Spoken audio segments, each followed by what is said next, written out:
দর্শক, আপনারা দেখতেই পাচ্ছেন যে যে হাওর আসছি আমরা, জংশয় হাওর, এই হাওরে যেভাবে পানি তুলে, এই যে বিআইডিসি দিয়ে পানি ওঠায় তারপরে জমি চাষ করে।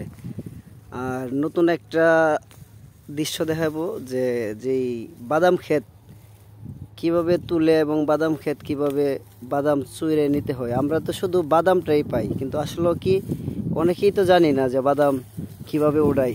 এই যে দেখেন, এক ভাই বাদাম উঠাইতেছে। হ্যাঁ, এই যে বাদাম উঠায়া, হ্যাঁ ঠিক কিভাবে বাদাম উঠাইতে হয়। তবে চারা পিছে মনে হয় এরকমই যে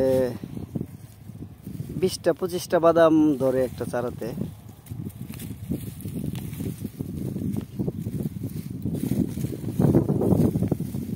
এই যে দেখেন যে এরা সারাদিন রোদ্রে পুড়ে এভাবে সারাদিন বাদাম উঠায়া তারপর সন্ধ্যা হলে বাড়ি যায়। সে অনেক কষ্ট। আসলে আমরা যতটুক হয়তো বাদামের মূল্য থাকে, কষ্টটা তার চেয়ে বেশি। আসেন দেখি যে বাদাম পরবর্তী কি করে। বাদাম কি এভাবে উঠাইলেই চলে যায় না আর অন্য কিছু করতে? এই যে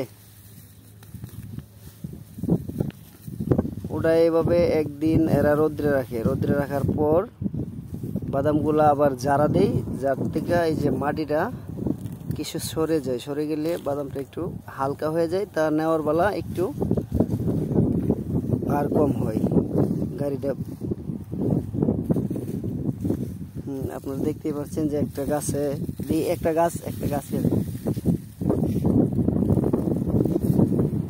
হ্যাঁ ভাই, একটা গাছে প্রায় এমনই যে দেখতে পাচ্ছেন হয়তো 10 থেকে 15টা বাদাম হয়, বা বালু যে চারা হয় এটাতে 20 থেকে 25টা হয়। আচ্ছা ঠিক আছে, তো পরবর্তী ভিডিও দেখার আমন্ত্রণ রইল আপনাদের কাছে।